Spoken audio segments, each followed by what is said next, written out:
Hey students, welcome to the IT passionates. Students, last class में हमने discuss किया कि CLR क्या होता है।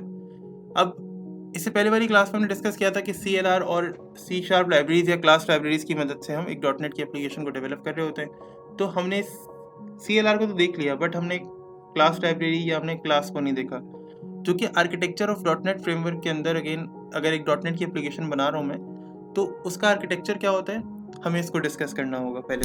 हमें पहले ये देखना होगा कि एक आर्किटेक्चर क्या होता है और ये आर्किटेक्चर किस तरह से बनता है।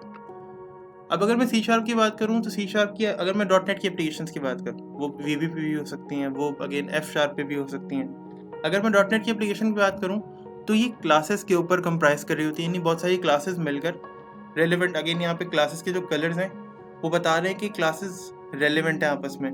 मतलब यहाँ जो ग्रीन वाली क्लासेस हैं वो आपस में रेलिवेंट है, यहाँ जो ब्लू वाली क्लासेस हैं वो आपस में रेलिवेंट है, यहाँ जो येलो वाली क्लासेस हैं आपस में रेलिवेंट है। सो बहुत सारी क्लासेस मिलकर एप्लीकेशन डेवलप करती हैं, बट इसके पीछे भी एक काम हो रहा होता है। ये क्लासेस भी कुछ मिलकर आपस में भी कुछ फॉर्म कर रही होती हैं। देन फिर वो चीज़, अगर मैं बहुत ज़्यादा ईजी करूँ, मैं आगे बढ़ूँ यहाँ पर। फॉर एग्जाम्पल सबसे पहले क्लास को देखते हैं, क्लास होती क्या है। अब बेसिक अंडरस्टैंडिंग होगी, अगेन हम क्लासेस को आगे फर्दर अपने सारे टॉपिक्स के अंदर बहुत डिटेल में डिस्कस करेंगे इनकी। ये तो यहाँ पर बहुत एक बेसिक एग्जांपल है, बट हम यहाँ पर इनकी मल्टीपल एग्जांपल्स को भी डिस्कस करेंगे अगेन अपने आने वाले आगे के लेक्चर्स के अंदर। अब क्लास क्या होती है? क्लास दो चीज़ों पे बेसिकली कंप्राइज कर रही होती है। दो चीज़ें क्लास बनाती हैं, अगर मैं कहूँ ना, बहुत ज़्यादा मेनली रोल प्ले कर रही होती हैं। एक तो उस क्लास के एट्रीब्यूट्स और दूसरे उस क्लास के मेथड्स, या एक उस क्लास की प्रॉपर्टीज और दूसरे उस क्लास के methods. Again attributes, properties, field, ये सब सेम ही काम कर रहे होते हैं ऑलमोस्ट ना। अब एट्रीब्यूट्स क्या होते हैं? फॉर एग्जांपल यहाँ पे जो डाटा है ना, वो एट्रीब्यूट्स का काम कर रहा होता है। जैसे कि अगर मैं कार की क्लास की एग्जांपल लूँ, तो कार की जो मेक है, जो उसका मॉडल है और जो उसका कलर है, वो उसके एट्रीब्यूट्स होंगे। और इसके जो मेथड्स होंगे वो स्टार्ट और मूव हो सकता है, यानी कार का मूव करना, ये उसका मेथड हो सकता है। अगेन मैंने यहाँ पे सिंटेक्स का बहुत ज़्यादा ध्यान नहीं रखा हुआ, बिकॉज हम कभी कोड की बात नहीं कर रहे हैं, लेकिन स्टार्ट में बता दिया है कि अगेन मेथड्स को किस तरह रिप्रेजेंट किया जाता है। तो स्टार्ट और मूव क्या होंगे? ये दो मेथड्स होंगे जो कार के अंदर अप्लाई करते हैं। मेथड्स क्या होते हैं? कोई भी फंक्शनैलिटी। ओके, मैं बहुत ज़्यादा डिटेल में नहीं जा रहा हूँ। जब हम मेथड्स को पढ़ेंगे तो उस वक्त हम डिटेल के अंदर डिस्कस करेंगे मेथड्स क्या होते हैं और अगेन हम उनको क्यों यूज़ कर रहे होते हैं। अब अगर मैं बताऊं कि मल्टीपल क्लासेस जो कि रेलेवेंट है, फॉर एग्जांपल आप यहाँ पे सारी येलो क्लासेस देख रहे हैं, आप यहाँ पे सारी ये ब्लू क्लासेस देख रहे हैं, ये क्लासेस आपस में रेलेवेंट हैं और ये एक पैकेज के अंदर एक जैसे एक रेक्टेंगल टाइप का है ना, उसके अंदर है ये बहुत सारी क्लासेस एक रेक्टेंगल में। ये क्लासेस एक नेम स्पेस फॉलो कर रही है, एक नेम स्पेस बेसिकली एक नेम स्पेस फॉर्म कर रही हैं। एक और सेट ऑफ क्लासेस है जो कि ब्लू कलर की क्लासेस हैं, ये ये एक और नेम स्पेस फॉर्म कर रही हैं। तो ये मल्टीपल नेम स्पेसेस हैं। अब ये मल्टीपल नेम स्पेसेस जब मिलती हैं ना, तो क्या बनती है? एक असेंबली बनती है, जो कि DLL या EXE की फाइल्स होती हैं। अगेन आप लोगों ने शायद पहले भी कभी विटनेस की होंगी ये फाइल्स। अब जब ये सारी असेंबलीज मिलती हैं तो एक एप्लीकेशन फॉर्म होती है। ओके, जब मल्टीपल क्लासेस मिलती हैं और मिलके बनती हैं तो एक नेम स्पेस फॉर्म होती है।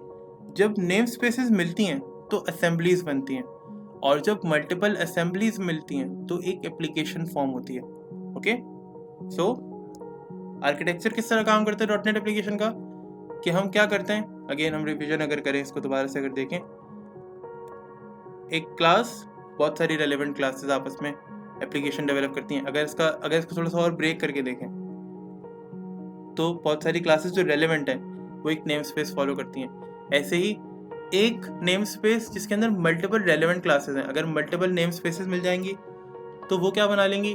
वो एक असेंबली फॉर्म कर देंगी, एक असेंबली बन जाती है अगेन प्रोजेक्ट के अंदर। और अगर यही असेंबलीज मिलती हैं आपस में रेलेवेंट, अब देखें येलो वाली असेंबली जो होगी ना, अगेन मैंने इसकी स्पेलिंग ई लिखा है ताकि मैं चाह रहा हूँ कि मैं फॉर एग्जांपल इसको असेंबल बेसिकली वर्ड यूज़ करना चाह रहा हूँ। अब येलो वाला जो शेप है ना, अगर हम इसको असेंबल करेंगे, बहुत सारी असेंबलीज, अगेन रेलेवेंट असेंबलीज मिली। मैं यहाँ पे मल्टीपल असेंबलीज नहीं बनाना चाह रहा था, मैंने इसको असेंबल किया, मैंने यहाँ पे मल्टीपल चीज़ें यूज़ की, मैंने यहाँ पे multiple assemblies, multiple classes, multiple name spaces use किए। मैंने इसको क्या किया? एक असेंबली को असेंबल किया। देन उसके बाद मैंने सेकंड असेंबली को मैंने असेंबल किया। देन उसके बाद मैंने थर्ड असेंबली को मैंने एक फॉर्म के अंदर में लेकर आया। ठीक है, तो मैंने उसको असेंबल करके एक पार्ट बना दिया। ठीक है, अब ये एप्लीकेशन फॉर्म करेगी। ओके, आपस में जब ये मिलेंगे तो एप्लीकेशन फॉर्म करेंगे। Okay, so that is it for today's class. Again कोई बात ना समझ में आई हो, कोई प्रॉब्लम फेस करने में आ रही हो, कुछ भी पूछना चाहते हो, कोई भी क्वेश्चन हो आपके ध्यान में, तो आप पूछ सकते हैं। कमेंट्स करेंगे तो हम कोशिश करेंगे कि उसका as soon as possible reply कर सकें। आपकी जो भी क्वेरीज हैं उनको as soon as possible resolve कर सकें अगेन, और आपकी जो प्रॉब्लम्स हैं उनको as soon as possible resolve कर सकें। Okay, again like the video, subscribe the channel, and again share this video with your friends and families, with your classmates, with your group mates, again with your colleagues, and keep learning, keep exploring. Thank you.